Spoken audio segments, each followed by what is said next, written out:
एक ऐसा वायरस जिसने सभी इंसानों को ज़ॉम्बी में बदल दिया। ये ज़ॉम्बी इतने खतरनाक हैं कि उड़ते हुए हवाई जहाज को भी पकड़ सकते हैं, जबकि कुछ इतने चालाक हैं कि इंसानों से भी 10 कदम आगे की सोच रखते हैं। वहीं कुछ ज़ॉम्बीज ऐसे भी हैं जो सूंघने की शक्ति से अपने शिकार को तलाश सकते हैं। और इन्हीं हैवानों के बीच फंसे हैं 2 लोग। क्या वो जिंदा बच पाएंगे? चलिए जानते हैं। कहानी की शुरुआत एक बच्चे से होती है जो टीवी पर कार्टून देख ही रहा होता है कि तभी सिग्नल उड़ जाते हैं और फिर टीवी पर न्यूज रिपोर्टर एक जहरीले वायरस के फैलने की खबर देते हैं, जिसकी चपेट में आकर इंसान चंद मिनटों में भयानक ज़ॉम्बी में तब्दील हो रहा है। ये सब देख अभी बच्चा सोच ही रहा था कि तभी उसे ऊपर रूम से कुछ अजीब आवाज सुनाई देती है। डरते लड़खड़ाते कदमों से ये जैसे ही आगे बढ़ता है तो सामने बड़ी बहन एबिगेल आ जाती है जो उसे डरा रही थी। जब ये दोनों बच्चे अपनी माँ के पास जाते हैं तो वो अपने पायलट हस्बैंड से बात कर रही होती हैं, जो बता रहा था कि पूरी दुनिया में वायरस फैल गया है, इसलिए तुम बच्चों को लेकर शहर से कहीं दूर चली जाओ। फादर बच्चों को भी हिम्मत देते हुए माँ के साथ कहीं सुरक्षित स्थान पर जाने को कहते हैं और फोन करते ही माँ बच्चों को जल्दी जल्दी कार में बैठाने लगती है। पर तभी एक ज़ॉम्बी आकर उसे काटकर इन्फेक्टेड कर देता है और फिर एबिगेल के भाई को भी काट लेता है, जबकि एबिगेल डरकर कार के नीचे छुपी रहती है, जिसे देख ना पाने के कारण ज़ॉम्बी वहाँ से चला जाता है। पर उसकी माँ जो अब ज़ॉम्बी बन गई थी वो एबिगेल को देख जैसे ही उस पर हमला करने वाली होती है, जैक नाम का एक आदमी आकर उसको तुरंत शूट कर एबिगेल को बचा लेता है और फिर एबिगेल के छोटे भाई को भी शूट कर देता है ताकि वो ज़ॉम्बी बनकर खतरे को और ना बढ़ाएं। अब कहानी 10 साल आगे की दिखाई जाती है, जहाँ दुनिया पूरी तरह से उजड़ चुकी थी, इंसानों का नामो निशान मिट चुका था और दूर दूर तक सिर्फ वीरानगी, ज़ॉम्बीज़ का आतंक और डर का माहौल छाया हुआ था। और इस मुश्किल वक्त में सिर्फ 2 नॉर्मल इंसान ही जिंदा थे, एबिगेल और जैक, जो पिछले 10 साल से एक साथ ही रह रहे हैं। और जैक ने एबिगेल को ज़ॉम्बी से लड़ने के लिए गन चलाना भी सिखा दिया है। उस दिन अगर एबिगेल को जैक ना बचाता तो एबिगेल आज जिंदा नहीं होती, इसलिए एबिगेल भी जैक को अपने फादर की तरह इज्जत और प्यार देती है और दोनों फैमिली की तरह रहते हैं। पर एबिगेल को अब ये उजड़ी हुई जिंदगी पसंद नहीं आ रही थी। वो लोगों के साथ रहना चाहती थी, पर जैक को इंसानी बस्ती में रहना बिल्कुल पसंद नहीं था, इसलिए दोनों जंगलों में ही रहते हैं। रात को जब दोनों कैंप में सो रहे होते हैं तभी अचानक जैक को बाहर कुछ अजीब आवाज सुनाई देती है, जिसे सुन ये तुरंत चेक करने के लिए बाहर निकल जाता है और अचानक एक ज़ॉम्बी उसके सामने आ जाता है, जिसे जैक शूट कर मौत की नींद सुला देता है। इतने में एबिगेल भी वहाँ आ जाती है और दोनों इस ज़ॉम्बी को देखने लगते हैं। ये दोनों पिछले 10 सालों से ज़ॉम्बीज़ के बीच सफर कर रहे थे और इन्हें अब तक समझ आ गया था कि ज़ॉम्बीज़ झुंड बनाकर रहते हैं, इसलिए दोनों समझ जाते हैं कि इसके साथी भी आसपास ही होंगे। खतरे को देखते हुए अगली सुबह दोनों घोड़ों पर सवार होकर वहाँ से निकल जाते हैं, लेकिन कुछ दूर चलते ही घोड़ा हिनहिनाने लगता है, जिसे देख जैक भी समझ जाता है कि खतरा आसपास ही है, इसलिए दोनों सतर्क होकर आगे बढ़ते हैं। और कुछ दूरी पर इन्हें एक कार नजर आती है जिस पर ज़ॉम्बी ने हमला कर दिया था और कार ओनर उसे शूट कर मारने की कोशिश कर रहा था। अब क्योंकि दुनिया में इंसान वैसे ही कम थे, इसलिए एबिगेल और जैक दोनों ही उस शख्स को बचाने का फैसला करते हैं और जैक एबिगेल को ऑर्डर देता है कि तुम ज़ॉम्बी पर निशाना लगाओ, क्योंकि जैक देखना चाहता था कि अब तक एबिगेल ने कितना सीखा है, इसलिए वो एबिगेल को शूट करने को कहता है। टेस्ट में खुद को प्रूफ करने के लिए एबिगेल भी पूरी हिम्मत और निडरता के साथ निशाना लगाती है और इस निशाने में ज़ॉम्बी के साथ साथ वो आदमी भी जख्मी हो जाता है, क्योंकि जल्दबाजी में एबिगेल का निशाना चूक गया था। ये देख जैक उसे काफी डांट फटकार लगाता है और फिर दोनों जल्दी से सर्वाइवर के पास जाते हैं जहां वो आखिरी सांसें ले रहा था, इसलिए जैक उसे तुरंत मार देता है ताकि अगर वो इन्फेक्टेड हुआ हो तो ज़ॉम्बी ना बन पाए। अब एबिगेल और जैक दोनों कार की तलाशी लेते हैं और सर्वाइवर के जूते भी जैक पहन लेता है। इतने में सर्वाइवर के और भी साथी यहाँ आ जाते हैं और इन दोनों को बंदूक की नोक पर ले लेते हैं। जब इनकी नजर सर्वाइवर के जूते पर पड़ती है जिन्हें जैक ने पहने हुआ था, तो इन्हें लगने लगता है कि शायद जैक और एबिगेल ने सर्वाइवर का सामान लूटने के लिए ही उसे मार दिया है। यही सब सोचकर ये लोग इन दोनों को भी मारने ही वाले होते हैं। तो तभी कार में से एक प्रेग्नेंट लेडी उतरकर इनसे रिक्वेस्ट करती है कि उन दोनों को मत मारो, प्लीज छोड़ दो। अचानक से घोड़ा हिलने लगता है और फिर जंगल की वीरानगी में कुछ हलचल सी होती है, जिसके बाद कई सारे ज़ॉम्बी इनकी तरफ आने लगते हैं। चारों तरफ से ज़ॉम्बीज़ को आता देख इन लोगों को भागने तक की मोहलत नहीं मिलती और सब लोग बंदूक निकालकर उन पर शूट करने लगते हैं। पर ज़ॉम्बीज़ की तादाद काफी ज्यादा थी, इसलिए ये लोग उनसे जीत नहीं पाते और ज़ॉम्बीज़ कई लोगों को इन्फेक्ट कर मौत की नींद सुला देते हैं।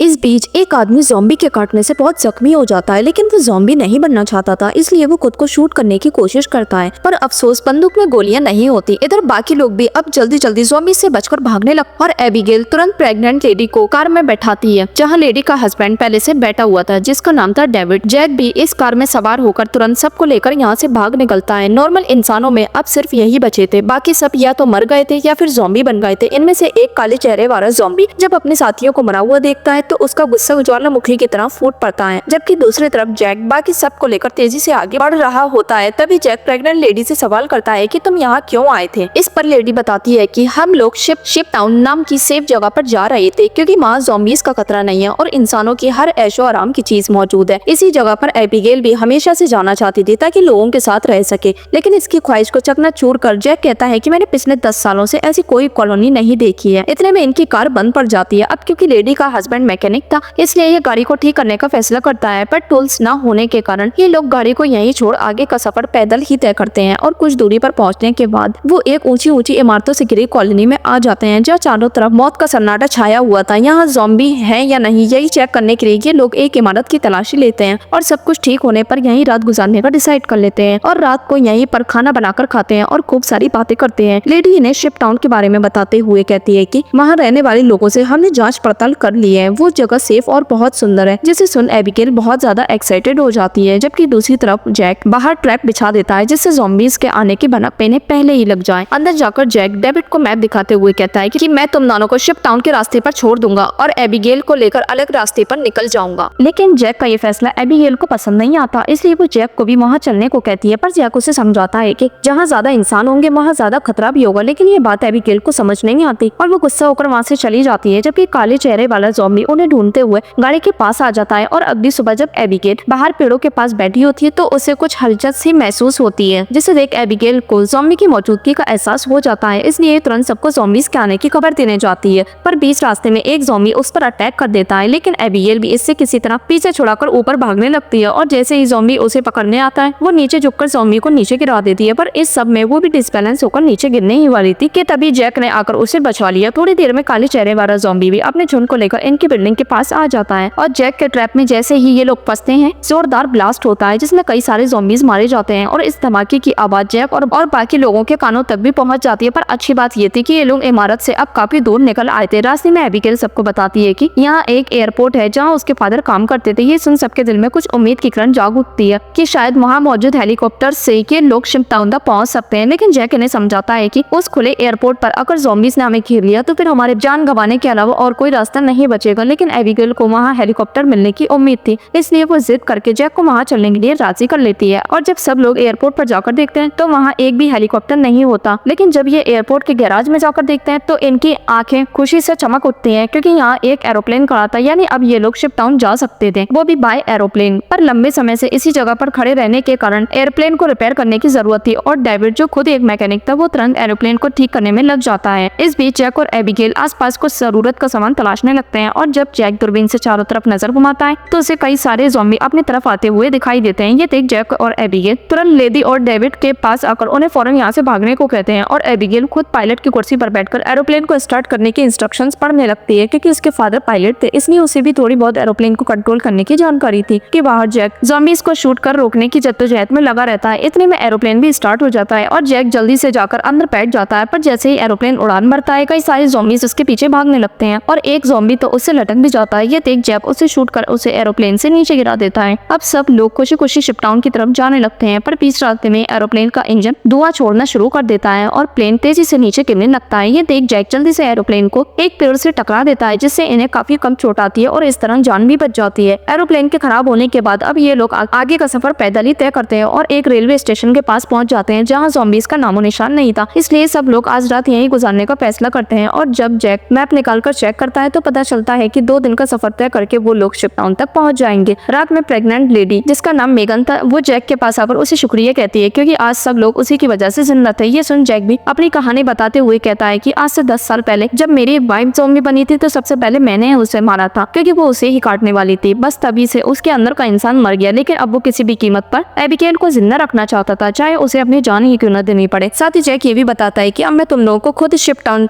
छोड़ने जाऊंगा। ये सुन मेगन बहुत खुश होती है। दूसरी तरफ डेविड खुद को शूट करने की कोशिश करता है, क्योंकि उसके पैर में ज़ॉम्बी ने काट लिया था, लेकिन घाव ज्यादा गहरा नहीं था। यही वजह थी कि वो अब तक ज़ॉम्बी नहीं बना। डेविड फैसला करता है कि वो मेगन शिप टाउन तक छोड़ने के बाद उससे कहीं दूर चला जाएगा। अगली सुबह जब ये लोग आगे का सफर तय करते हैं तो जैक को डेविड की हरकतें कुछ अजीब सी लगती हैं और ये तुरंत समझ जाता है कि ज़ॉम्बी बनने वाला है। इसलिए जब एबिगेल और मेगन आगे होती हैं तो ये चुपचाप डेविड को पकड़ लेता है और जब उसकी पैंट हटाकर देखता है तो पैर पर एक गहरा जख्म होता है। इसलिए जैक उससे पूछता है कि तुम खुद मरोगे या फिर मैं मारूं। इस पर डेविड कहता है कि मैं किसी को नुकसान नहीं पहुंचा जाऊंगा और अगर आउट ऑफ कंट्रोल हो भी जाऊं तो तुम मुझे मार देना। चलते चलते इन्हें रात हो जाती है और तभी इन्हें एक घर नजर आता है जिसे चेक करने के लिए जैसे ही जैक हाथ में गन लिए आगे बढ़ता है तो अचानक तेज रोशनी जगमगा उठती है और स्पीकर की मदद से उसे गन नीचे रखने का ऑर्डर दिया जाता है। ये देख एबिगेल सामने आकर कहती है कि हम यहाँ किसी को नुकसान पहुंचाने के लिए नहीं आए हैं बल्कि यहाँ मदद लेने के लिए आए हैं। ये सुन मकान मालिक हाथ में गन लिए बाहर आ जाता है और इन सबके सामने शर्त रखते हुए कहता है तुम लोग यहाँ तभी रह सकते हो जब तक इन हथियारों को घर के बाहर रखोगे। सब लोग मकान मालिक की शर्त मानकर वेपन को बाहर छोड़कर गन के अंदर आ जाते हैं और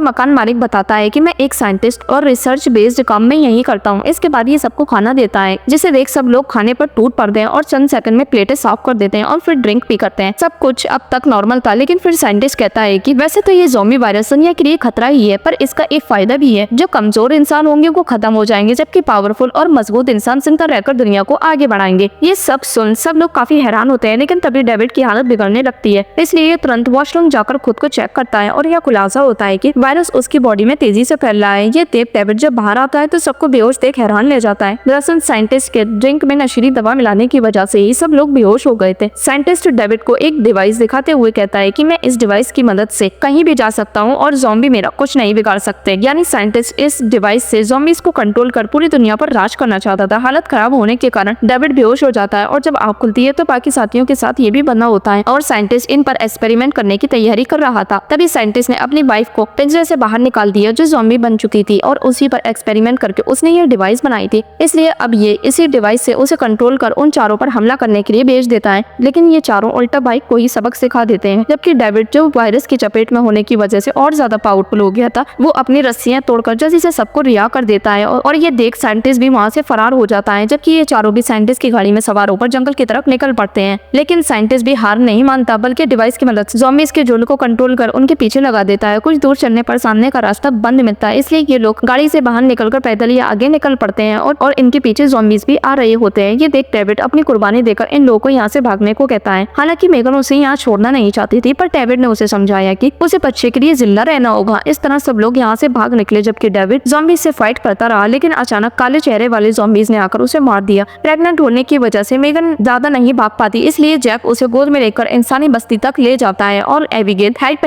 चिल्लाने लगती है जिसकी आवाज दो पहरेदार भी सुन लेते हैं और ज़ॉम्बीज पर फायरिंग कर तीनों को बोट के जरिए सुरक्षित शिप टाउन के अंदर बुला लेते हैं। इसी वक्त मेगन को भी लेबर पेन होने लगता है और यहाँ मौजूद डॉक्टर उसे संभालते हैं। अगली सुबह जब जैक एबिगेल से वहाँ से चलने को कहता है तो वो यहाँ से जाने के लिए साफ इनकार कर देती है और दोनों इस बात पर झगड़ने लगते हैं। इतने में लेडी आकर बताती है कि मेगन की बेटी हुई है पर ब्लड कम होने की वजह से वो ज्यादा दिन तक जिंदा नहीं रह सकती है। ये सुन जैक जल्दी से मेगन से मिलने जाता है जिसे मेगन कहती है कि अब तुम्हें इसे पालना क्योंकि मैं तो बहुत ज्यादा कमजोर हो चुकी हूँ। मेगन की बात मानकर जैक भी उसकी बेटी को रख लेता है जबकि दूसरी तरफ एबिगेल अपने हम उम्र के लड़के के साथ काफी इंजॉय करती है और रात में पार्टी के दौरान जब उसके पीछे कैबिन में जाती है तो वहाँ कई सारे बॉम्ब सेट होते हैं और एक वायरलेस स्विच को देख जैसे ये उसे दबाने वाली होती है तुरंत लड़का आकर उसे रोकते हुए बताता है कि ये शिप टाउन के नीचे बिछाए हुए बमों से जुड़ा हुआ है। अगर कभी ज़ॉम्बीज ने यहाँ हमला किया तो हम दूसरे रास्ते से बाहर निकलकर इस जगह को बमों से उड़ा देंगे। अगली सुबह साइंटिस्ट ज़ॉम्बीज को डिवाइस की मदद से कंट्रोल कर शिप टाउन के पास भेज देता है जो कई लोगों को मार देते हैं और जैक कई ज़ॉम्बीज को मारकर एबिगेल के पास पहुंच जाता है। इतने में साइंटिस्ट भी यहाँ आकर एबिगेल पर हमला कर देता है और ज़ॉम्बी जैक को एक टैंक में गिरा देता है जिसे देख साइंटिस्ट भी उसे मारने के लिए टैंक में उतर जाता है और जैक जल्दी से उसके हाथ पर लगे डिवाइस को चकनाचूर कर देता है जिसके बाद ज़ॉम्बी साइंटिस्ट को मार देते हैं। इतने में सब लोग सुरंग के रास्ते शिप टाउन के उस पार पहुंच जाते हैं जबकि एबिगेल पर ज़ॉम्बी हमला कर देता है लेकिन जैक उसे बचा लेता है। पर तभी एबिगेल ज़ॉम्बी के हाथ पर बंधे ब्रासलेट को देख समझ जाती है कि वो उसका फादर है लेकिन जैक जल्दी से उसे लेकर वहाँ से निकल जाता है। इतने में लड़का भी शिप टाउन को ब्लास्ट कर देता है पर एक ज़ॉम्बी नहीं मरता और वो एक नॉर्मल इंसान पर अटैक कर देता है और फिर ये जैक पर भी हमला करता है। एबिगेल जल्दी से अपने फादर को जो अब ज़ॉम्बी बन गए थे उन्हें शूट कर मार देती है और जैक एबिगेल सबके साथ एक नए आइलैंड पर रहने का फैसला करते हैं और मूवी यहीं खत्म हो जाती है।